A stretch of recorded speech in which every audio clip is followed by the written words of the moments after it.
والله قد تتغير أحوالك وتنقلب حياتك رأسا على عقب، ويأتيك اليسر والفرج من طريق بعيد لم يخطر على بالك، بسبب أنك التجأت إلى الله وأحسنت الظن به. سيهديك ويعطيك ويتولاك ويجعل حياتك طيبة ويقضي حوائجك ويقبل عليك.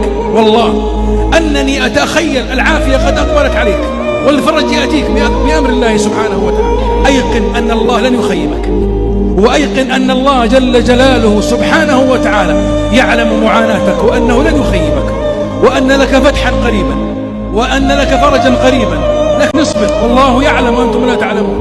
يمكن ما أنت فيه الآن هو خيرة الله لك، وخيرة الله لك خير من خيرتك لنفسك. والله سبحانه وتعالى يرتب الفرج متى شاء في الوقت الذي يشاء، والله يعلم سركم وعلانيتكم سبحانه وتعالى.